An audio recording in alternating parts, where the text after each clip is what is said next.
education and trauma training for our staff. Hope Evolution is an after-school program for middle school and high school students. And most of what I have listed here happens in the middle school, high school. Not that we don't have other things going on in the elementary. It's just that I'm in the middle school, high school, Mrs. Todd and I are, so that's where our focus is. But Hope Evolution, twice a month, students can volunteer to stay after school from 2:30 until 5:30. And during that time, we have homework help. The students make and eat a meal together, like they actually sit down and eat together. We have art programs. Our elementary art teacher is part of that. She's one of our main volunteers for that program. So they do art projects. We have active movements. They have different collaboration kind of time where they can learn some different social skills and how to interact with their peers. We have had guest speakers. We've had guest speakers come and talk about hygiene. We've had a guest speaker come and talk about therapy dogs and how a dog reacts and interacts with people, which was really a very interesting program. But so we do that twice a month. Mondays Matter, our elementary and middle school students every week. This was all pre-COVID, because COVID has made us look a little different. But every week before COVID, our elementary and middle school students had about 45 minutes at the end of the day on Mondays to choose a different classroom that they were going to go to. And every teacher got to offer something that was of interest to them or a talent that they had. Some kids just play dodgeball every Monday because that's what they want to do. We have teachers that really enjoy chess, and they teach kids how to play chess, but there are all these different kind of environments that those kids get to choose to go to. The reason that we chose Mondays was because statistically, Monday is the most missed day of school. So if we give them something to look forward to on a Monday, we were hoping to increase attendance.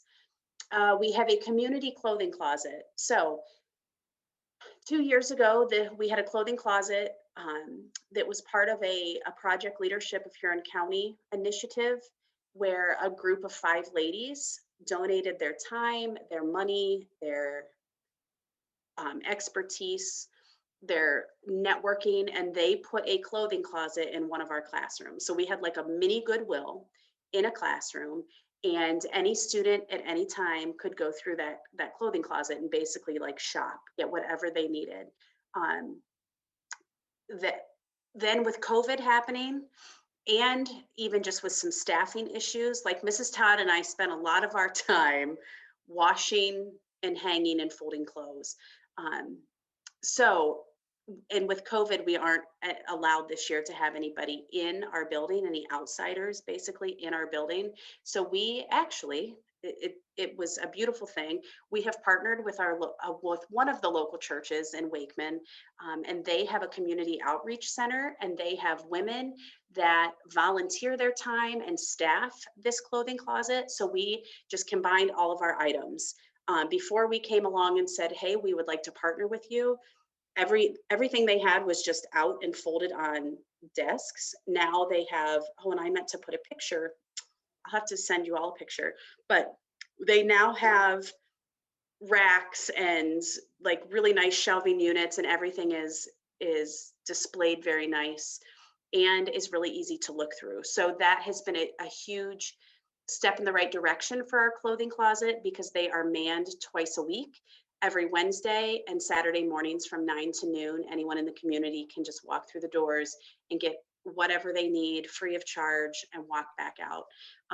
They're also available for, like, if we have, if a family had a fire, or maybe they suddenly are getting foster kids like that night or the next day, that we have that ability to also go into that clothing closet at any time. Family life counts. Oh, I'm sorry. Go ahead, Ann. Well, and I know that we've had a couple of situations where students, during the day at school, for whatever reason, needed clothing, we have, just taken them to the closet as well. So it's like about 2 miles from our school, and our administration is really supportive in, get consent from the parent and fill out this paperwork real quick, and then go ahead and transport these kids there. So that has been a really beautiful partnership and really serves our community a lot better than what we could when it was housed in the school. Our therapy dog, I mentioned that I have a dog. I have 2 dogs, but Birdie, Birdie is one of them, and she's a Springer Spaniel. She just turned 5 on Sunday, so that was fun. But she comes to school anywhere between 2 and sometimes 4 days a week. Now, as Mrs. Todd mentioned, we live on a farm, so our biggest challenge with our therapy dog is that she is therapy dog by day and farm dog by night. But sometimes she does not smell good enough to go to school.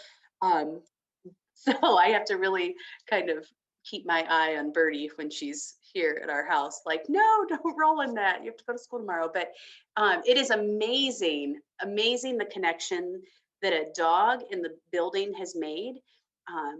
Like kids, adults, the guy that comes in to fix our copy machine, they cannot wait to come in the building and see Birdie. They tell us all the time, like, she just makes everybody smile. So Mrs. Todd and I take no offense to when we are walking down the hallway and we are not greeted, but Birdie is. We're okay with that. As long as somebody's saying hi and somebody's happy, that's all we're looking for. And it's also interesting to see the kids kind of fight over who can take her to the courtyard to use the bathroom. Yes, don't worry, I clean up all of her poop. We don't make kids do that, but it's crazy. Or even if we have a student that is having some sensory needs or just needs a break, or they're just like, school is not for me, to have them take Birdie to our courtyard. We have a courtyard in the middle of the school that is just enclosed by the building, which is perfect. And it's nice grass, and it's really a pretty big area. But for kids to be able to restructure their brains with Birdie by just throwing a ball, and I'll bring up later restructuring brains, but really she's an amazing tool, like I said, for our students and our staff. She also has this like sixth sense about her where she will pick students that she needs to go and sit by. Even staff, we've watched her at staff meetings where she just kind of will roam around in a staff meeting, and then suddenly she'll be laying at the feet of a staff member that Birdie doesn't know is going through something hard and challenging in their life. But but she does, I guess. She has this sense about her. So she has been a really cool addition. Recognition of our needs from admin, that's huge in responding to our students' needs. Is that we have an administration that not only recognizes the needs of our students, but also recognizes the needs of our staff. And they have been really supportive in shifting or sharing roles and responsibility to help with that. Professional development time. I'm going to talk pretty much at length about this because this is really, really huge, and how we have rolled out this Choose Hope trauma-informed training is that in our first year, we made everything all about our teachers and our staff, and again, focusing on their paradigm shift and them seeing their students through a different lens. But in order to do that, we had to really be creative and really kind of wrap around our staff and provide them with some respite and some wellness, along with information. In our 2021 school year, we've also added what we call PLP. Mrs. Todd and I are not real sure what that stands for. Something learning platform. Isn't it personal learning platform. Which is our online schooling option for students or families that don't feel comfortable sending their students into the building because of COVID. There are a few districts in our area that have just had their classroom teachers like teach kids in person, and they're in charge of the kids that are completely online. And our administration saw the need to split those duties and not put all of that on every staff member. So we have lead teachers that's their only job this year, is that they are in charge of different grade levels of those online students. And that has been another really key response to the trauma that we're all experiencing right now. We've also added some small groups this year for girls in grades 5 through 10. Mrs. Todd and myself and our elementary school counselor, Mrs. Jan Jump, we run some ROCKS groups. I don't know if anybody's familiar with ROCKS. It stands for Ruling Our Experiences. And Mrs. Todd, we might have to do something on ROCKS at a future. Well, actually, there's a couple of other members who have ROCKS groups, and I know it's one of the breakout sessions. Oh, that's awesome. Okay, ROCKS. We highly, highly recommend ROCKS. Yep.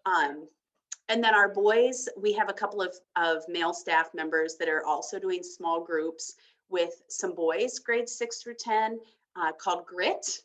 We came up with that again, in education, we all have acronyms.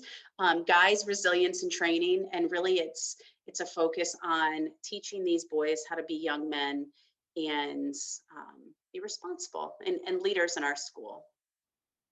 Okay, so that kind of brings us, I'm sorry, I'm probably talking too much. It's already 7:26, okay.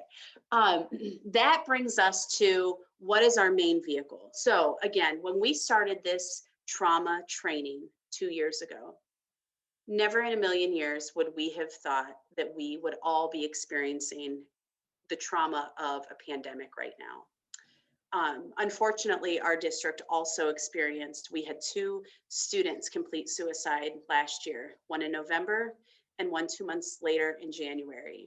And then it was almost 2 months to the day that we got shut down for COVID, which in a way was a blessing for us because we were starting to get in kind of a cycle, and our students in our high school especially were wondering when the next one was going to happen. It's been 2 months, who's going to kill themselves now? So as we're going through this trauma training, every single staff member in our district was experiencing very personal trauma in our hallways every day with dealing with those 2 suicides. It's something that I wouldn't, want for any district to have to deal with. But we did. And we hope to never have to do that again. Anyhow, so then, like I said, then we, get shut down and now we're all experiencing trauma in kind of a different way.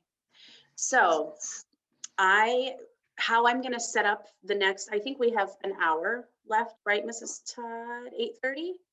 7 to 8:30? Is that correct? Yes. Okay. Diana's given me, somebody came back from grandma's house early. Okay, going outside. That was my 7-year-old. Okay, so how I'm going to set up like the next hour is I'm going to talk a little bit about what the neurosequential model for education is. And then I'm also going to kind of put everyone through like the first 30 minutes of our first PD session in what does this look like in a classroom? Okay, we get trauma, we get all of that, but what does this look like in our classroom? So I will start by saying, I'm sorry, collect my thoughts. So our main vehicle is this neurosequential model for education through the Child Trauma Academy. Their website, sorry, I have to keep moving stuff around on my computer, for trainings looks like this. They also have a website called childtrauma.org, but this neurosequential.com is where they have moved all of their trainings. And you will notice at any training that they talk about, their neurosequential network is their biologically respectful approach to treating children who have experienced trauma. But then they have all of these different models. Obviously, we're talking about the model in education because that's what we're in, but they also have a model of therapeutics for mental health counselors. In caregiving, especially, this is utilized a lot in foster situations. In sport is used for coaches and trainers. Early childhood education or early childhood is used for family, or children from ages 0 to 5. And then reflection and supervision is brand new. I don't know about that one yet, but it looks like it's used by supervisors and facilitators. That's what it says. So, so again, this is what we're going to talk right here is this neurosequential model for education. Okay, I'll go back to my slides and hopefully I can present.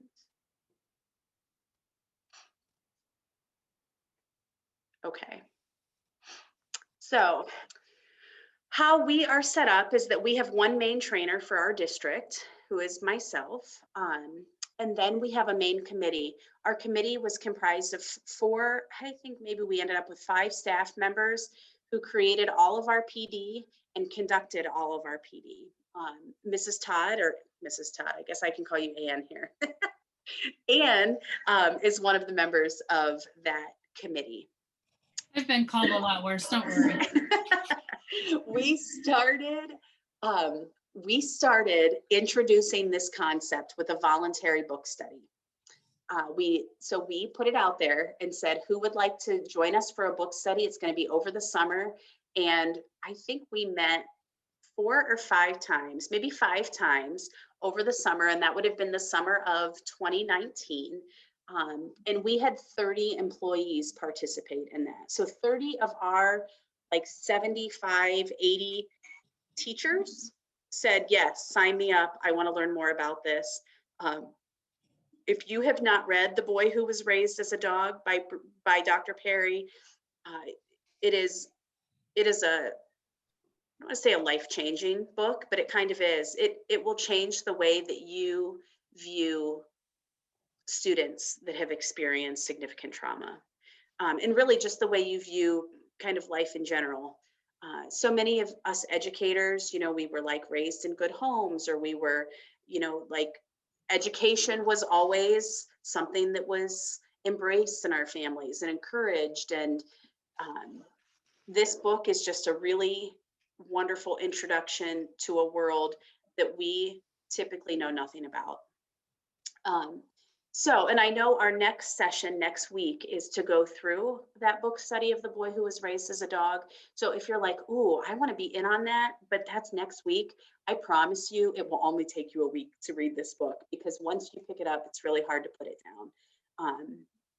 But 30 employees that came 5 different times and met with us. And it really just started to cultivate this culture through all of our buildings, where people were talking about it, and it really created kind of a hunger of, okay, we are on board now. What's next? So if any districts are looking to incorporate this neurosequential model for education, we highly recommend starting with a voluntary book study like that. We have had 8 professional development sessions so far, and they were each about 2 to 3 hours. We have really tried to adopt mindfulness in our district, not just with our students, but also for our teachers, and for our teachers to take that time to be well themselves, and to just take a moment before they react. A lot of the things too with the NME, we'll call it, and this trauma-informed training, a lot of it goes hand in hand with CPI training about diffusing a situation. You know, I'm sure everybody's familiar with CPI and how to handle those kinds of situations, but a lot of it goes hand in hand with that. So mindfulness, we modeled every professional development that we have done for our staff. We have modeled those trauma-informed practices that we want for them to infuse into their classrooms. We had handwritten notes on our opening day with a desk tray and Post-its. We had a water bottle, and we had like pop-up water infused water stations. So every once in a while we bought these like 4 containers for water that, you know, you could add like lemons and cucumbers or whatever to. And every once in a while we would just put them in staff lounges and say, oh, you know, you need to make sure that you are drinking enough water. And that your students are drinking enough water to keep their brains firing. So that was a really cheap and easy way for us to continually say, hey, we're thinking about you and we want to take care of you. Positive messages around the school. That's like an Ann Todd specialty right there. She is a major positive message person in our building that really has enhanced the building culture for everyone. And then our breakout sessions for every professional development. We partnered with a local organization called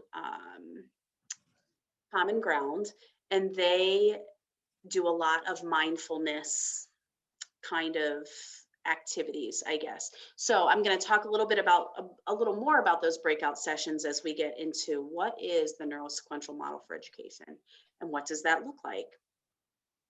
But that allowed our teachers some self-care and also allowed them to experience what they could allow their students to experience.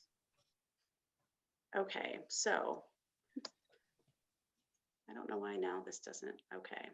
So I've already said this, but this is like the definition of the neurosequential model in education. It brings the neurodevelopmental and trauma-informed approach to the classroom. It's not a specific program or intervention. That was really kind of hard for our administration to wrap their heads around at first, because they're like, no, we want something that you can just like hand to the teachers and say, do this, incorporate this into their lessons or their classrooms, and you'll have different students, they'll have different behaviors.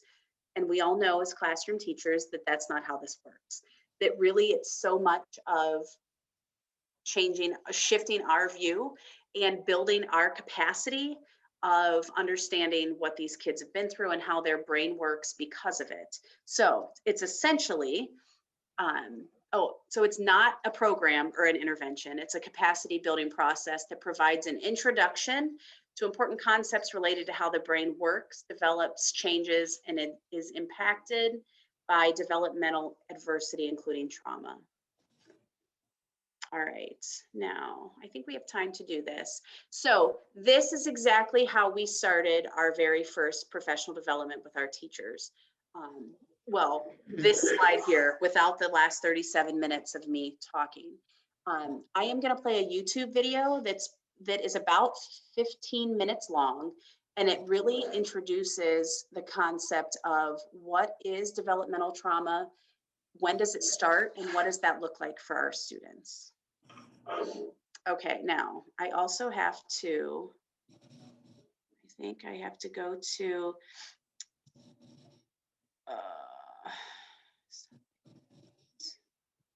okay, I think I'm in the right thing for you guys to hear on your computers like it is on my computer. If not, I'll go backward.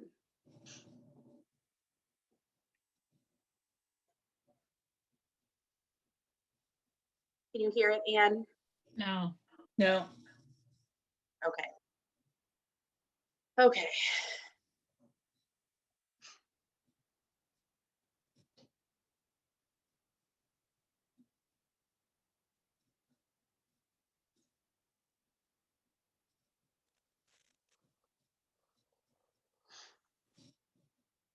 All right, let me try again. Can you hear it now? No. No. This is the beautiful.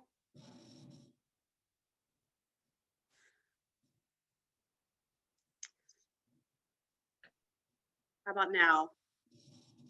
Nope. No. Oh, Mrs. Todd, didn't we have this problem last time? I know we did. Don't ask me how we fixed it.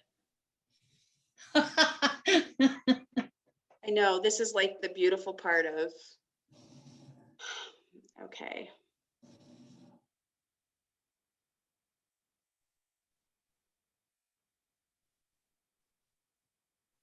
Original sounds. I'm just going to start clicking some buttons. We'll see if it works. That's what I always do. Something's got to work eventually. That's what I always think. Enable the remote, full screen. Did you click the sound button when you shared your screen? Yes. Okay, let me try this. Karen Estridge, do you have any suggestions? Can you hear any sound yet? No. No, nothing. And I was thinking, there used to be something when I would do this in the classroom that was in the lower right-hand corner within the YouTube or within my own screen, but I'm not seeing it in a shared screen. All right, I've been anything there many yet? times. No. No. This wasn't supposed to work like this. It was supposed to work. No, Do you have the volume up on your computer? I do. I can hear it. Okay. What about, I should be able to say same as system.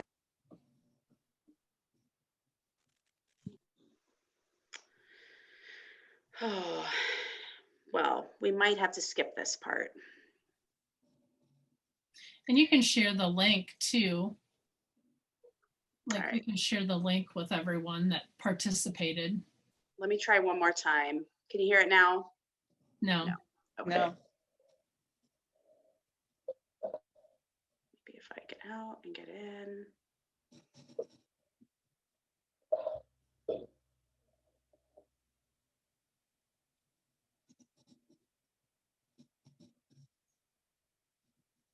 Still nothing? Nothing. No. Okay. Okay, well, I apologize about that. I will send you guys this YouTube link. And then you can watch it, but basically it's really pretty informative, and it goes through how trauma impacts a student or a child. So the neurosequential model in education, well, the neurosequential model for therapeutics is like that main branch. And then I showed you on the website how they have other areas that they have broken this neurosequential model into, and how education is one of those areas. Okay, so this is really the first concept in understanding how students, or how any of us think. And in terms of trauma, we'll talk a little bit more about trauma and how that shuts down the access of information in or out of a brain. So basically, your brain is broken into 4 sections. Obviously, your brain does not look like this inverted triangle, but we are going to work with this inverted triangle to illustrate those 4 areas of your brain. These 2 down here, your brainstem and your diencephalon, these are both totally subconscious. So anything that's happening in these 2 areas of our brain, we don't have to think about. You know, we don't have to say like, okay, heartbeat, heartbeat, heartbeat, heartbeat.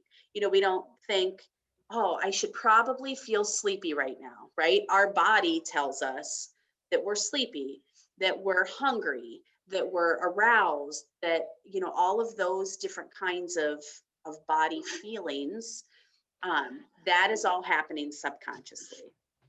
Obviously, our brainstem is our most primal part of our brain that's really just trying to keep us alive. So brainstem, diencephalon, then we get into the 2 areas that we see the most in a classroom behaviorally. Our limbic system is really our mood regulation, our relational kind of area of our brain. Attachment, you know, if you hear people talk about babies that have or have not had correct attachment, or even young children, that is all in this limbic system. And then our top level is our abstract thought, our concrete thought. This is like our thinking brain, right? So we are asking students all the time to constantly live in this cortex, you know, in their thinking brain. Even, let's say something happens and it affects one of these lower levels of the brain, and maybe a student gets really angry, right? They're aroused into an angry state. They lash out and hit someone, sent down to the principal's office. And the first question that we ask them is like, well, what were you thinking? Well, when something happens that shuts down like this area, of their brain, they can't access either one of these areas. So, you know, we asked them, well, what were you thinking? Well, they weren't thinking, and they really can't get to that area of their brain. So if you think about these three pathways as really like information highways in and out and around the brain, when something happens like a trauma that they can't control, I guess, or a trauma, even if they can control it, any kind of trauma, it's going to shut that down, that area down in their brain. You know, how many times are we sleepy and you can't concentrate in school or concentrate on what you're supposed to concentrate on? You know, you're reading a book and you're falling asleep because your diencephalon is saying it's time to go to sleep, and you can't make yourself keep reading because you have to go to sleep. So it's shutting that highway down to not allow any more information to travel up to this cortex. That is what is happening a lot of the times with our students who have experienced trauma. Especially, like, let's say we have a student that doesn't ever know where their next meal is going to come from. They have trauma, again, in this diencephalon area.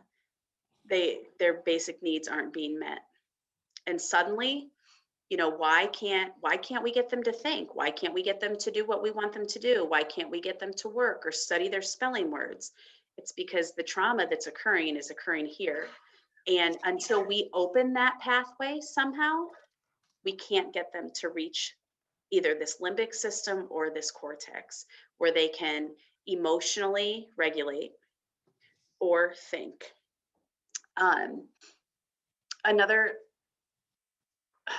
We have a student, obviously I'm not going to give any names, but to give you kind of a circumstance. Now, okay, let me kind of back up. With this program, you can also do something called brain map students, which sounds extremely intrusive, but it isn't at all. It's really just a series of 10 areas where you say, like, you rate the student on a level from 1 to 4. And then we plug everything into a computer system, and then it gives us something, a map of these students and where their levels are as far as these 4 brain regions. And if they are behind their grade level or their age, I guess, in grade level, or if they are excelling, or, you know, if they're in like just that growing phase. So we have a student who lives with her grandma, and let's see, her grandma, 3 siblings, and then 2 other cousins. This grandma had three children. All 3 children were incarcerated. 2 of them just got out here in the last couple of weeks. So this grandma is raising all of these kids, and all of their parents are incarcerated. Holy cow. So wow. now the grandma is doing the best she can. But there's a lot of like yelling, and relationships are not good in the household. But the grandma she cares for the kids. They're fed, they're clothed. They're smart kids. And when we brain map this one girl, where do you think her biggest deficiency was? In which area of her brain? Who can guess? So she's fed, she's clothed, and she's pretty smart.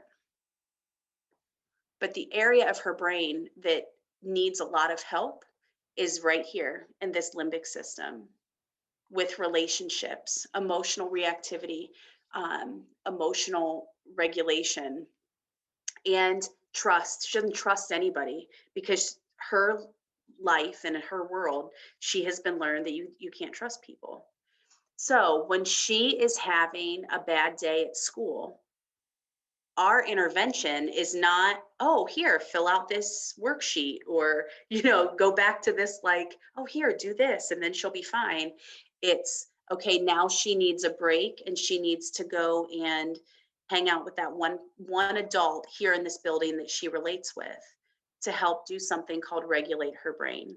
So again, these 4 areas, they all have these information superhighways, but every once in a while they get shut down. So she really struggles with this. She is not at grade level or chronological age in this relationship area. So when she runs into an issue with a peer, she shuts down and we can't get her to do anything up here. And remember, in school, we want them to live here. So our intervention for her when she shuts down in this area is to help her relate and regulate her brain with another adult that she trusts in our building. Now, again, this stuff doesn't happen overnight. Like, that has taken us some time to help her get to that point. But just to give you an idea. Okay, so we're talking about these 4 different areas of the brain. So the brainstem, the diencephalon, the limbic system, and the cortex. Now, you'll see a much more simple model of the brain, again, with these 4 areas. So brainstem, diencephalon, limbic system, cortex. This is all about when trauma, significant trauma, or something has happened, and those kids shut down in one of these areas of the brain. This is like our sequence of engagement to get them back to this, let's teach you and get you ready to learn in this school district or the school system. So the first thing we have to do is help them regulate their brain. So it's just like, you know, I relate a lot of things to a puzzle. So if you are unregulated and you're all a mess, think about when you get a new puzzle out and you dump all the pieces on the table, right? Like, it's just a big mess of puzzle pieces.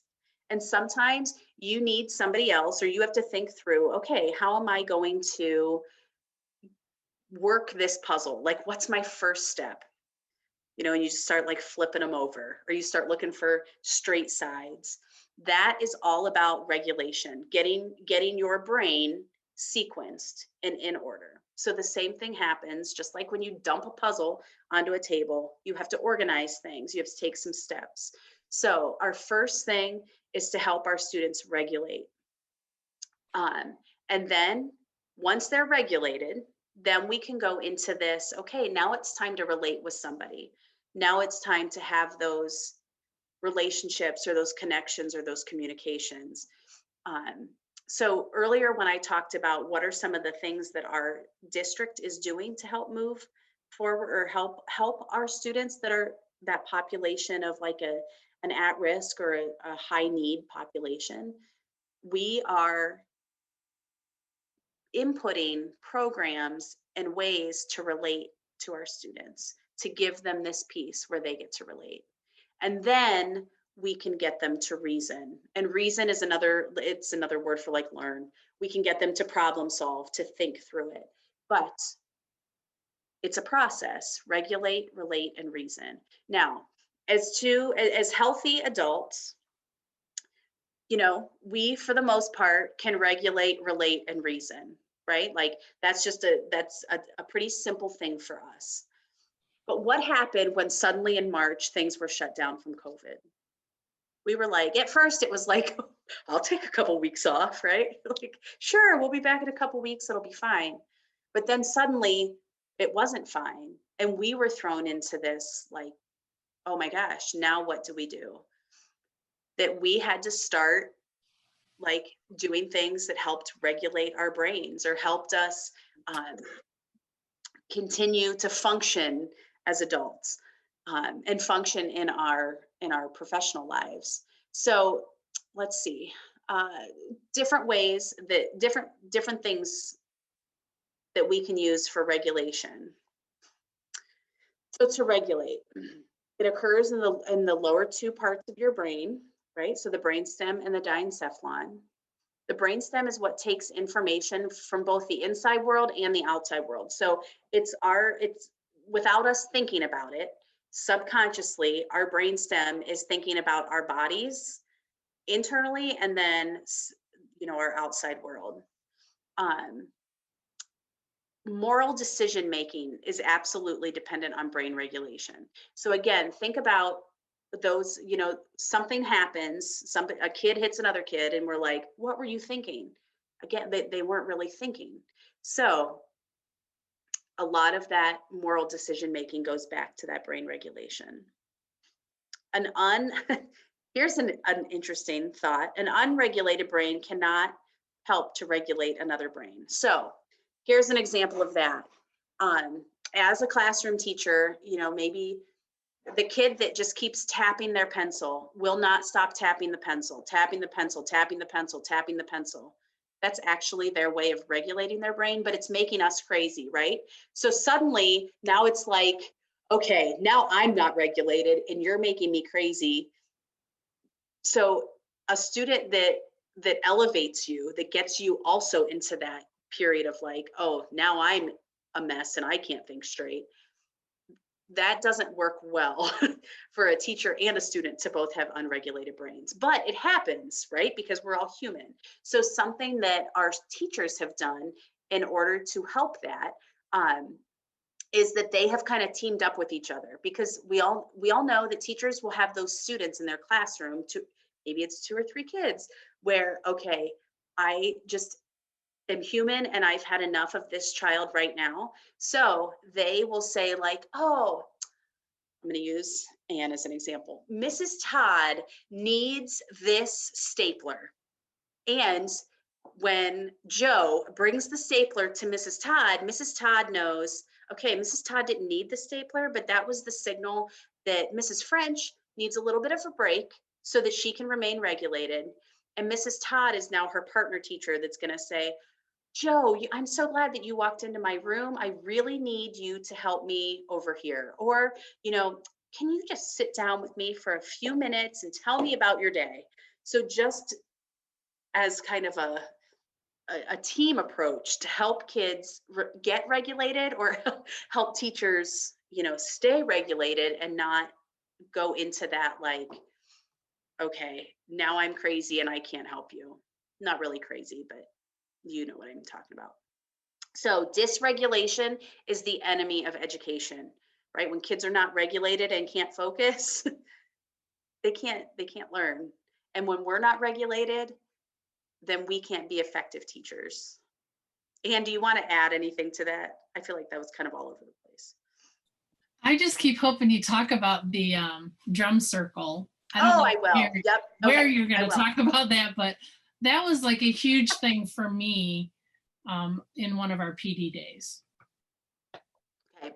So again, with our PD days, we set everything up so that we were modeling exactly what teachers could do in the classroom or what they could do for themselves. So we set up time where teachers were in breakout sessions and they did nothing but regulate their own brains.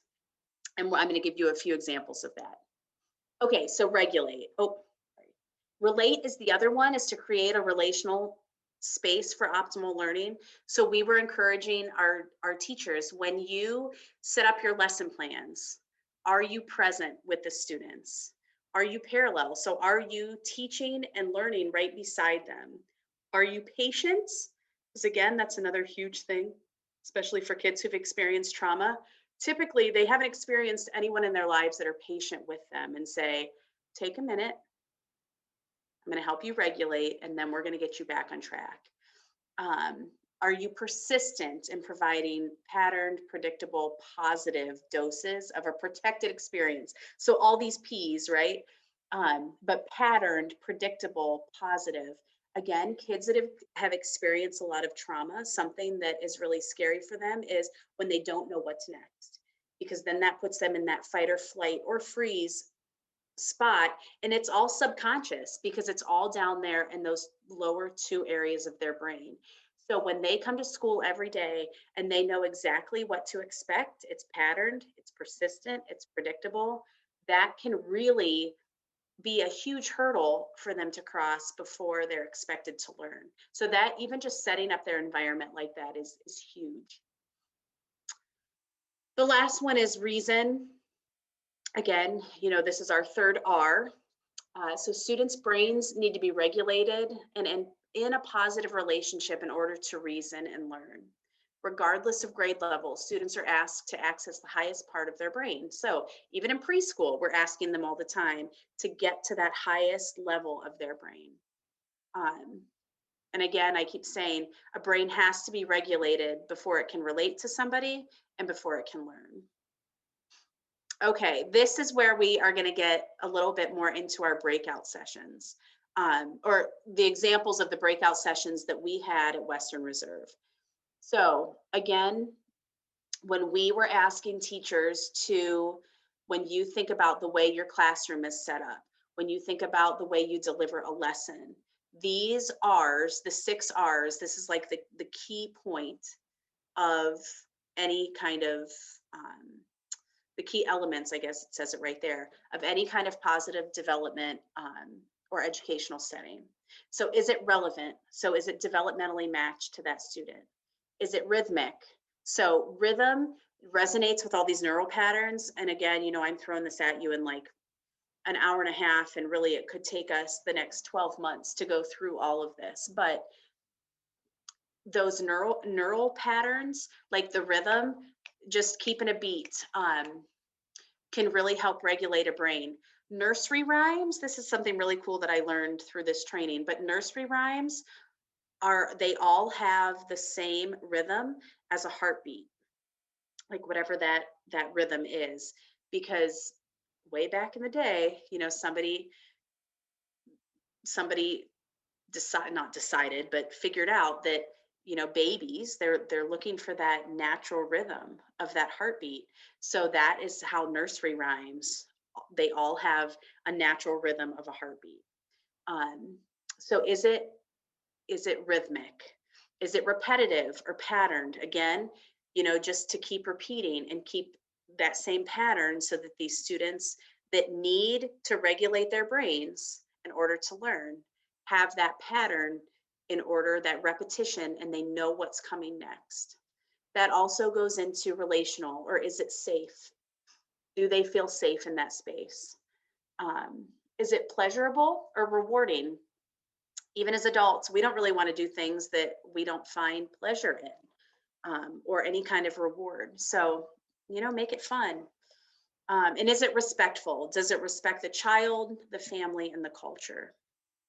So again, with our 6 R's, we set up 4 different breakout sessions that our staff could go to. So after, we hit them with all this information, which in the beginning, we started with the information and then we sent them to these breakout rooms. And then we said, oh, wait a minute, we want for all of our teachers to regulate their brains and calm themselves before we teach them anything. So after the first session, we switched it up and we regulated first, and then we presented all this information. But our 4 breakout sessions that we started with, one was a drum circle. So a drum circle can be relevant. It is definitely rhythmic, repetitive, relational, rewarding, all of those things. It could be respectful to the child, the family, the culture. So there was a drum circle.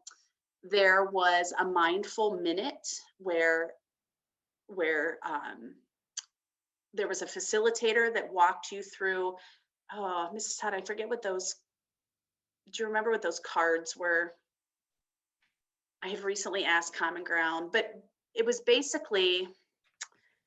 I know we did one like where you had to, like one of us was blindfolded and we had to help each other get through an obstacle course, that kind of thing. I don't remember the cards. Yeah, the mindful cards. But it was basically a card sort where people, our staff that were struggling with even personal things, could go through a card sort and say like, okay, what are the top 5 things in my life that I hold of most value? And, really kind of a reflection and a mindfulness activity that allowed them to sit down and say, okay, these are the things that I'm most concerned about, or that I find, that I hold most dear to my heart. is what I'm doing on a daily basis, does that line up? Am I in rhythm with my own thought process, my own decisions? So really to just let people sit down and kind of work through that. They did mindful breathing exercises. So that was that station. So we had, the drum circle and then the mindfulness station. Now the third one was a walk through the woods, and they were on teams and they had to find different things in a scavenger hunt. So again, was it relevant? Was it safe? Was it rewarding? Was it respectful? And then the fourth breakout was can jam and cornhole. So can jam is a game where you have to throw a frisbee, into a round tube that's set up that has a little slot in the front of it, and you try to either get the frisbee in the slot, which is really hard to do, or at least, and you have a partner that can help you on the other side. So it's a lot like cornhole where there's one person on each side. But again, it was allowing our staff to completely unplug from everything else, choose which of those 4 stations they went to. And the other thing that we told them up front was, we're going to have the same 4 options the next time we get together. So that if you have 2 different things you want to go to right now, like, don't worry, you will have a chance to still go to both of those stations. And again, you might think like, geez, Libby, how is cornhole or can jam? Like, what does that have to do with education and trauma and all of that? But really, we were allowing our teachers to have some time together, to enjoy each other's company, to build those relationships, and to do something that made them feel good and that were rhythmic with their neural patterns of their bodies. And this is where I want to chime in, because I did the drum circle and they had a multitude of different ones. So, part of it was just sticks. And so as you're looking, oh God, don't look at me. But the picture on the left is our assistant principal. Our students call him Sheriff Sheldon. So you don't really get that from that picture. And when we were doing this, like, everybody had their own rhythm and they had their own beat. And then at one point, like, a couple people got up and they were dancing around, and it included our assistant principal. So it was just really, really awesome, because you just kind of let your guard down. And there was, in our case, there was some elementary people there, and, we don't really interact with them a whole lot. So it was kind of cool. You'd be literally jam. It was a big jam session. You're like, and you're like looking at someone making eye contact, and it was just, I don't know. It was really, really, really cool. This activity especially made you be present in the moment, because you didn't know what was going to come next, and you had to just listen and be aware of everybody around you and what their beat was, because you've tried to keep the same beat with everybody else. But then you could get you could kind of go off on a little tangent, and I mean, look at the faces on our employees. And again, I'm telling, so, and this is coming off of our first suicide had happened by the time that we are in this training right now. Our staff, there were a lot of heavy hearts that came into that training, and a lot of, I don't have time for this. And, oh, sure, now you're going to give me some other piece of professional development and tell me what I'm doing wrong and tell me what else I need to do. And we said, no, we just want you to come, and we want you to be present right now. We want you to enjoy what you're doing. We want you to get into that rhythm in your own body and enjoy the people around you. And this, especially the drum circle here, I have another picture of it, was really probably the coolest of all of our breakout stations, or breakout sessions. And it just allowed people left there saying, for the last 45 minutes, I have not thought about anything else. I've just been present, and I haven't had a chance to do that in months. So if, as adults, we aren't building in that time, think about our children that are coming to us from homes that they don't get a break.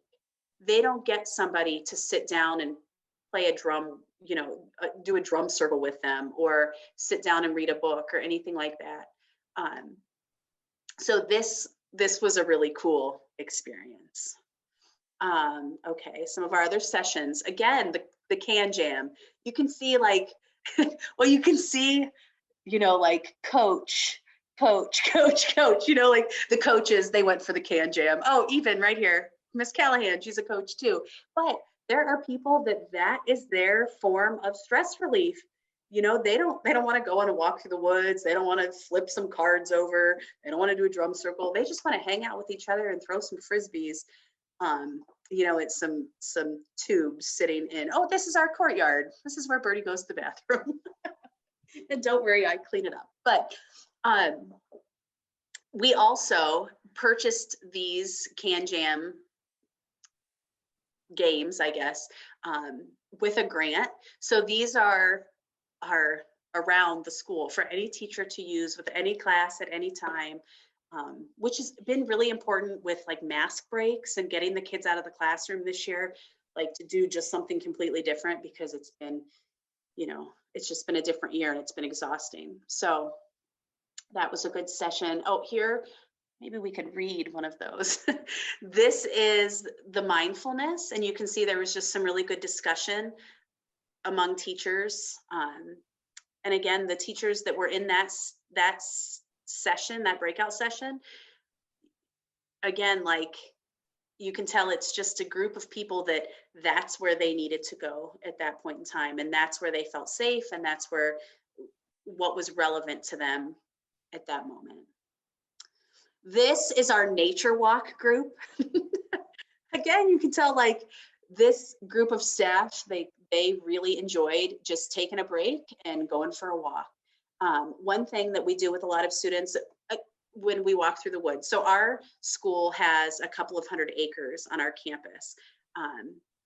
And part of that is a really nice wooded area that has a cross-country trail. So we often take students through the woods, or like elementary, they do a lot of science projects out there, but we even take students, or even that Hope Evolution group, when we talk about mindfulness and, just being present and understanding the environment around you, we will take students on a walk through that and have them stop at different points and look up and watch, like try to breathe with how the wind is moving the trees. And that sounds very hippie right now, but it works, and it gives them that visual cue and allows them to just calm their bodies and be very mindful and present in their bodies.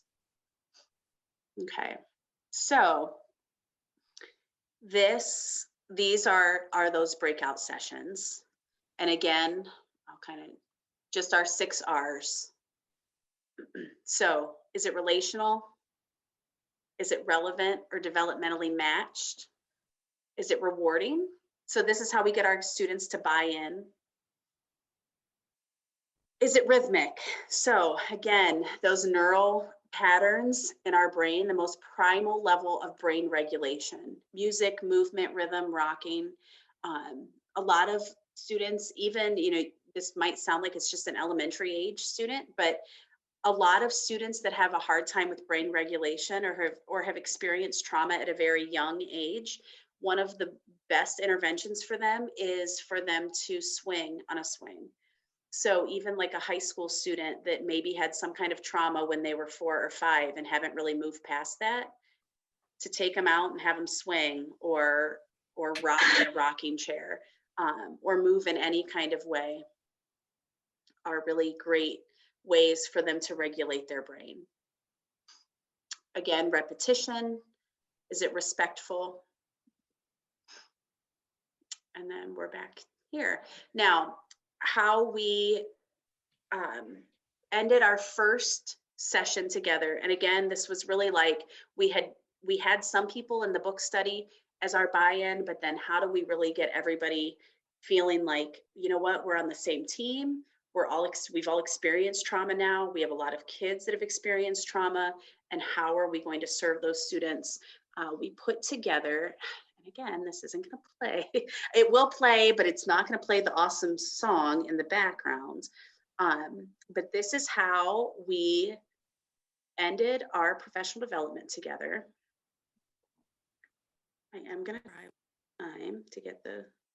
Let's see. Is there any noise, Anne? No. But now we made sure we had a. Just going to turn my music off too. We made sure that we had a picture of every single staff member because again, we never wanted our staff to come together and feel like they were ever not doing something right, or that they were like, oh my gosh, now you're telling me I haven't done this and I haven't done this, when that was not at all what our goal was.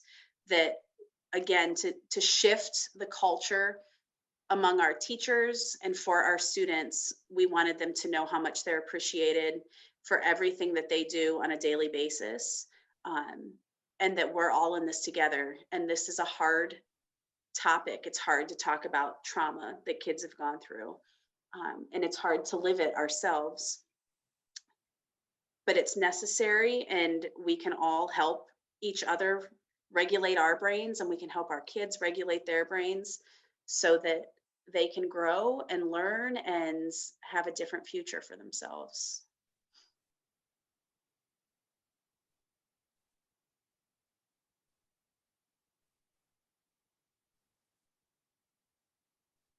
Former student. And the song is really awesome. Gosh, I was even made sure I knew how to make it so that you guys could hear the audio.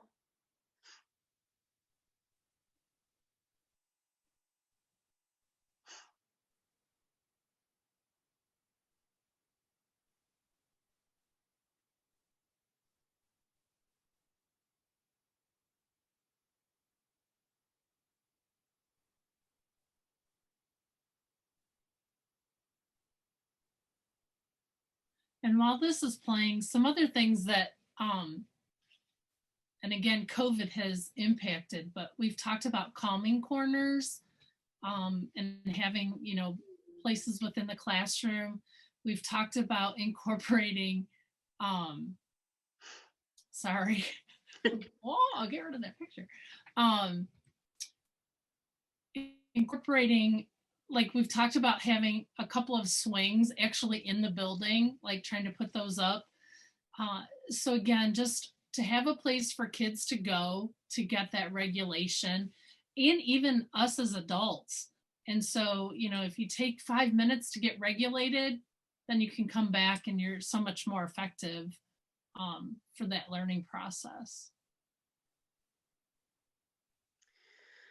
Oh, and we hope that next year we get back to no masks and these kind of learning environments again, because again, this year has just been really difficult. But thankfully, we're still in session 5 days a week. And I forget that there's a lot of schools that aren't. Right. So, all right, I think that's where it ends. And that's Libby's daughter. That's right. That's one of my One children. of her daughters. Also my goddaughter. That's right. All right, I will stop my screen sharing. And I know, like I said, that's a lot of information. And when we start to talk about the brain, it gets really kind of complicated, and, trying to put a lot of information into a short time period, but to just give you an overview of, how we have just tried to take a different approach. One of the hardest things for us too, as teachers, especially to grasp, is that we wish that we could fix everything, like we can't fix what they've come to us with. We can't fix where they go home to at night. We can't take them all home with us. Like, I'm sure every single person on this Zoom has thought of that at one point in time. Like, how can I make room for this child in my home? But that's not the reality. But what we can do is that we can control the hours that they spend with us in our school systems and in our classrooms and in our offices, and really impact them that way, and really meet them where they are, and recognize that life hasn't always been easy, and that, that we are here in sometimes an unconventional way, to help them regulate and relate with other people so that they can reason and learn and live successful lives. Libby, there's a question here. If they go to neurosequential.com, are they able to go through the training? How does that work? Oh, that's a great question.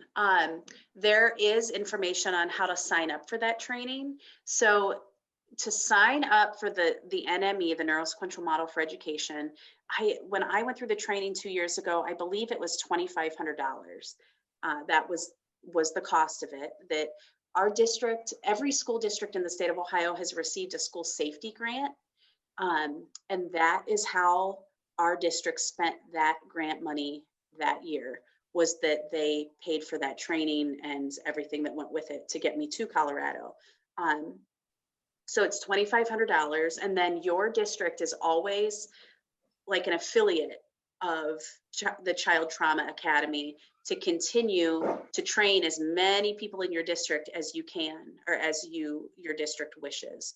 The only caveat, I had to have our superintendent had to sign off on that, because they don't want to train, they want to know that the whole district, because it's such a district buy-in, not even just a building buy-in, but it has to be top down, basically, that where the buy-in is. So the superintendent does have to sign off that yes, that they will continue this training and go through this whole program with fidelity.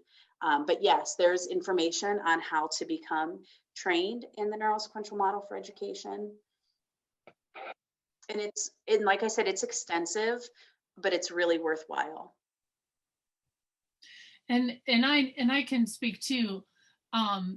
For me personally, I mean, I always said my parents raised me in a closet. I didn't understand that, girls were raped by their dads or stepfathers, or even when I was a kid, divorce wasn't really a big thing. Or, kids come to school hungry. I'm like, really? And so even now, 33 years into the business, there's things that I'm like, how do these kids even get up in the morning? And it really changes the dynamic of how you approach and think about things. But just some of these simple little things, they're not hard. You just really have to put them at the forefront of your brain. It's just, and like Libby said, it's establishing that culture. I know several of our teachers, at least weekly in the high school, in the elementary, it might be more frequently, but they'll just on a scale of 1 to 5, where are you at in mental health? And we have tried to be more open in talking about it. Because of the 2 suicides, it's like, we can't keep pretending it's not real. Right. And so I think that, teachers are more cognizant of that as well, and trying to do things to be more proactive. And the neurosequential model has helped that. The brain mapping, again, it sounds really hard. It's just answering a series of questions, and again, seeing where they're at, and it's like, okay, well, if we want them to learn, we got to get them past the brainstem and, that diencephalon, I can't ever say it right. But, and again, maybe it's just having that 1 or 2 persons on staff that they connect with. And it has changed, I think, in the short period of time that we've been doing this. We've seen changes. Obviously, we have a lot of work to still do. But I can tell you from experience, my own personal experience, it has changed a lot, at least for me personally. So That's another Oh, thing excellent. that this has created for us. So last year, and again, this year with COVID is just completely different. So we're hoping to get back to where we were next year.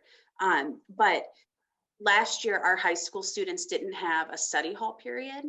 And halfway through the year, and one of our professional development days, part of our, like, we probably took 2 to 2.5 hours where we then built, like we said, okay, when we come back after Martin Luther King Day in January, our high school students are going to have a study hall, and every single high school student was like, we took every roster of every grade level and had every single teacher go through those lists and say, how many positive interactions do you have with these kids?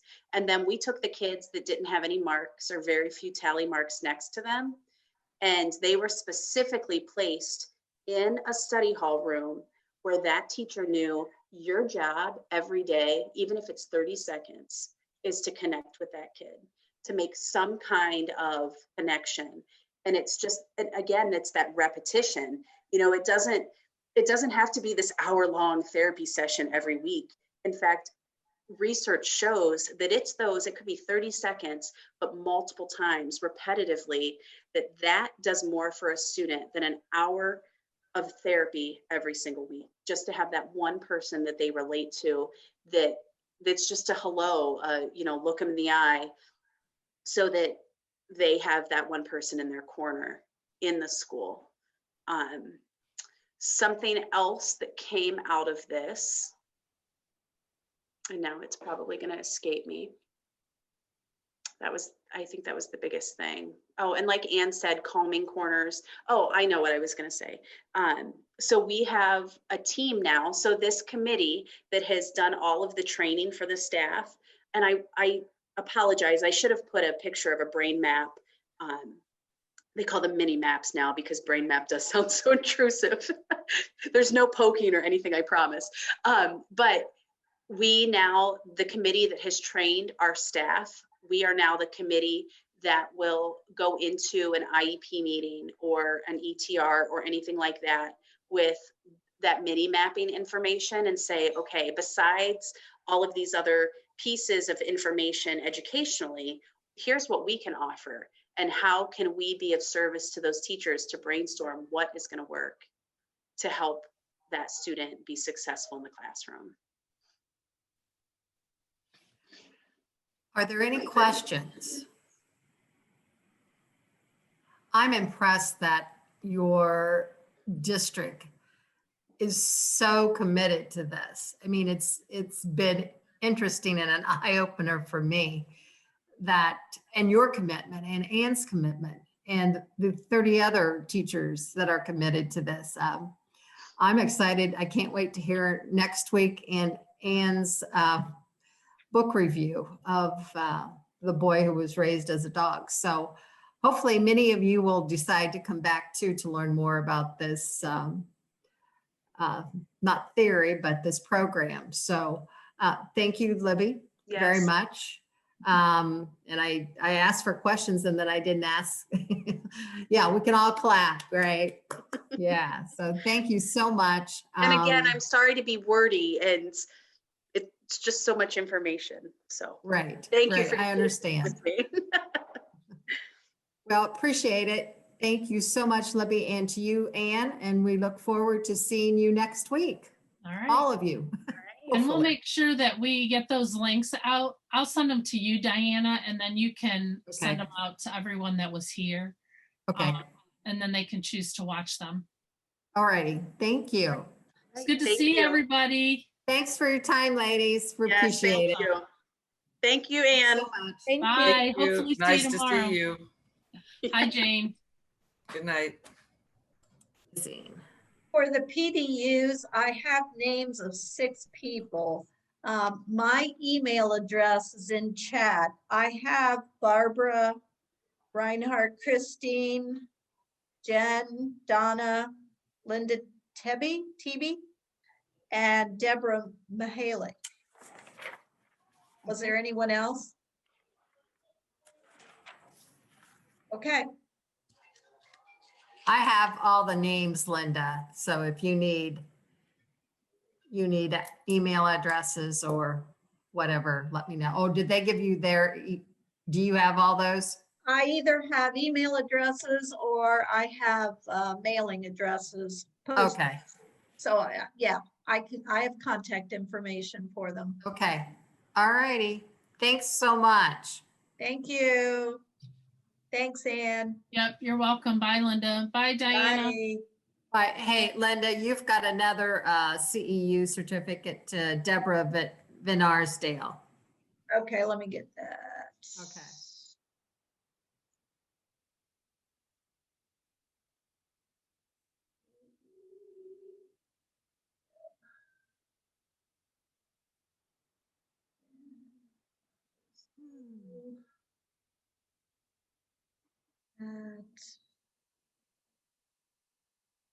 Ooh.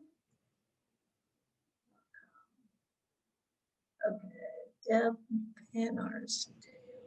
At yahoo.com. Okay, I've got her email address too. okay, I've got it. Okay. Thank you. Thanks, Deborah. Thanks, Lena. We'll see ya.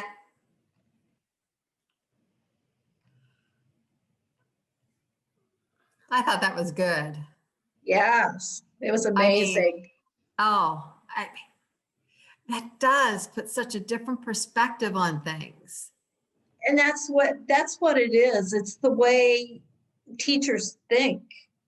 And I said after I had my own kids, I thought I became a better teacher because I saw children as somebody else's children.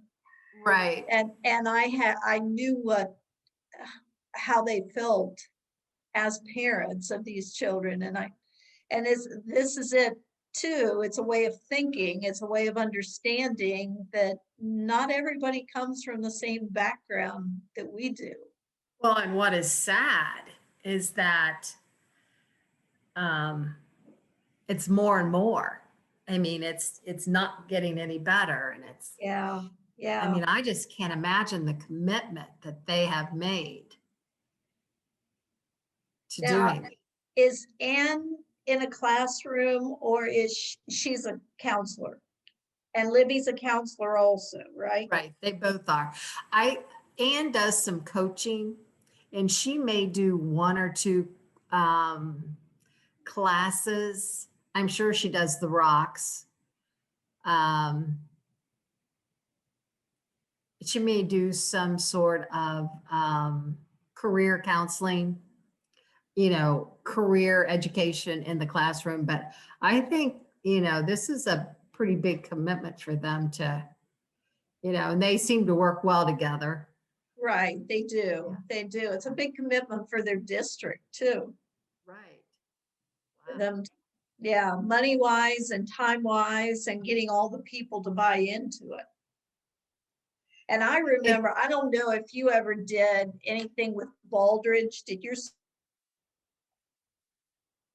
school No. district do Baldridge training? Oh my gosh, it was like we were constantly doing professional development. They even sent us down to North Carolina to a model school, and we spent the Everybody? day. No, at the team. There was a team. Oh, But okay. then everybody in the district we were expected to come back and share that with everybody. And there were these different teaching tools. It was like that program, you know how Libby said, this is not a program that you just play. Well, this was. This had tools that you were supposed to be using, everybody. And if you did this Baldridge, and we kept saying, oh, it's just the flavor of the day. This is just another. Oh, no.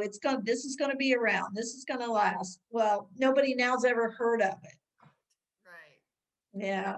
So can you think of a better way to do the PDUs? Because I felt badly that when she first started, all these people were doing the chat, giving me their names, and I was going to give them my email address. Maybe I should do that before we even start and say it's in chat, just chat, send me an yeah, email. right. And I thought that Eileen and well, we've got they send chats to everybody. They weren't doing personal chats because my settings won't allow it to have them, certain people going back and forth. Yeah. But they do say, this was wonderful. I mean, I don't know how many. At the end, thanking and saying how, Yeah, what a good presentation it was. Yeah, yeah. that I was think nice. many of them might be back for Ann's. Uh-huh. Yeah, yeah. All right. We probably ought to remind them when the presenter's speaking to mute. I kept muting people. They kept Did you? unmuting. Yeah. Did you? And then Oh, yeah. to tell Should've- them to put it on speaker view. Yes, we should. Yeah. Yeah, I should- didn't even that should think be about one of that. either you do it or I do it. So, Okay. okay. And then Alrighty. I will make up those certificates tomorrow, or maybe start it tonight even, and send those out. I've done a lot DKG today. I'm going to quit. Yeah, I think you should. So are you still thinking we're going to do an article together, or do you want me to go ahead and do mine? And What should we do?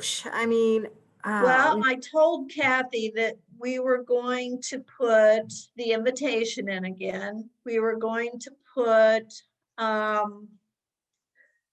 convention at a glance, but you had the one you have. I've got it. I updated it and it will be, I did that today. Okay, I did that, okay, and I did schedule at a glance. I redid the chart because I think, and took off February 25th. okay. I did that all by myself. I just said, delete this row and whoop, it went. It does, So- it's easy. So I did that and I added whatever you had added on it. And then I took off three. I took off for the description. I think I had these two for February and then the 25th. So I took those off of the Okay. descriptions. Okay. Did you put a new link for March 9th? Yes, that was already on there. I just need, Okay. yes. Although I am going to go test them again to make sure that they're live. So. Oh, I signed up for all of them except for March 9th. Right. And I'll do March that 9th one has now. it's on there. I Okay. did that right away so I wouldn't forget. And then I the wrote, I'm attendance sorry. thing. And then we have the nominations, we have the bylaws, we have the standing rules. What else? I don't think our article needs to be very long. No, there's a lot of stuff in there. There's a lot of stuff there. And then ADSOEF had 4 or 5 that they want to, I said, I'm not doing theirs. They're not going to be on it this time. I mean, I would shut down. I'm not even sure we're going to get everybody to read what we have. Right, right. And I think we probably need to put it on the website. Don't you think?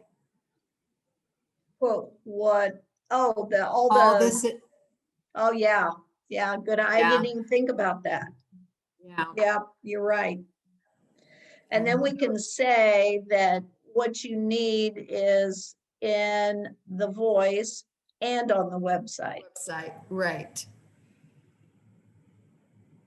I wrote a brief article for our chapters newsletter about the convention. And it was just a brief paragraph. And I could do something like that, just, That's fine. Go ahead. I just don't know what I want to do yet. I'll just keep it real short. Okay. I Yeah, because forget- everything else. I think you could be part of DKG history is the heading that I had on it. That this is our first ever virtual convention and you can be a part of it. Right, right. Historical.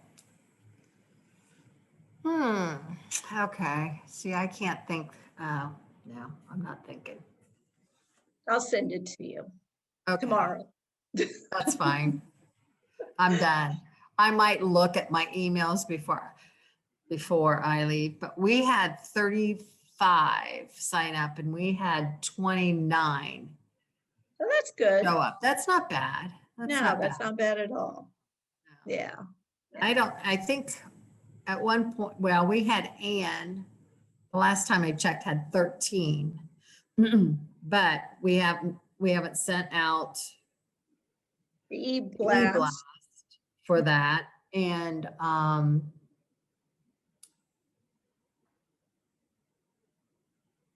now the thing is, are we counting these two and the 25th towards the attendance award? I wasn't going to. I don't think, yeah, because we've not said anything about it yet. You've not had all your president's meetings yet. Right, and I think maybe in the article, the attendance award begins on March 2nd with the first breakout session. Maybe that could be one of the rules, right? What's that? I can add that to one of the rules. That it begins March 2nd? Right, yeah. Yes. Attendance begins, and we need to probably say something about chat. And that's probably when we start those breakout sessions, in order to be counted towards, we'll have to have a list of things that we have to say prior to the beginning and prior to the presider introducing don't you think? Yeah, yeah. Yeah, we'll need them to sign in with our chapter name. We didn't do that tonight, did we? You know what, I'm trying to think. I don't think so. No. If I have I'm hoping I'm hoping I have chapter name on there. I don't think I have email. So if I have to look up all of these 29 names, well, some of them I know they're emails. Some of them I don't. So I don't know. You mean for tonight? Yeah, Ann's gonna send me those. Oh, to send Links. the links out. Yeah. I would have liked to have seen that first one. Yeah, yeah. And she had the same problem I have when I try to use the YouTube on here. Uh-huh. It won't play the sound, and I'm not sure what I'm doing wrong. And Eileen can't figure out what I'm doing wrong either. But she didn't have a problem. She'll play the same video and it'll come out nice. It has to be something in the settings. Something that I'm not doing. Right. Right. Okay. All righty. Well, you have a good evening. I will, and I will I better write that down or I'm going to forget to do that. I have an appointment to get my first vaccine tomorrow. We have ours Thursday. Good. At Where are you getting 9:30 yours? at the hospital. Mhm. I figured Roger's on the foundation board there, so we probably better do it at the hospital. And Mother's getting her second shot on the 25th or the 8th on Thursday too. So I'm hoping, but it's here. They're going to do it here at the house. Oh, good, good. I'm hoping they'll call me. I mean, I've told them when they called to remind me, I said, yeah. I said, somebody needs to call and tell me when I'm going to have somebody here to do Mother. So Okay. Did she add- have any side effects from the first one? Other than a little sore Her arm, arm?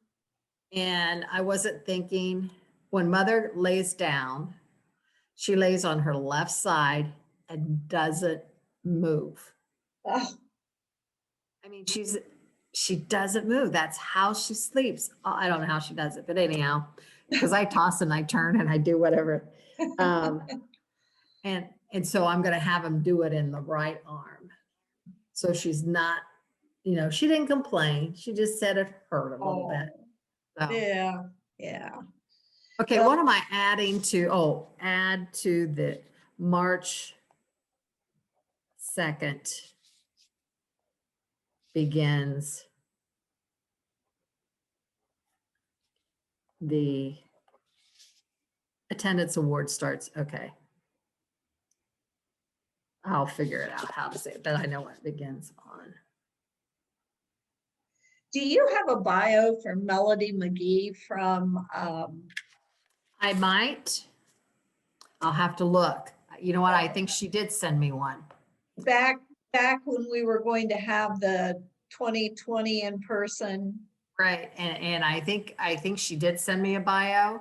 Okay, because she was one as that an- I, As an introduction, okay, Yeah. bio from Melody McGee. As an introduction for the guest can speaker speak, for the yeah. luncheon, bio for Melody McGee. Did she say I had it? I haven't talked to her. I sent out an email, but I haven't gotten anything back from her. She's gonna have to improve. Her and and Debbie both are gonna have to improve about answering emails Bonding, and phone calls.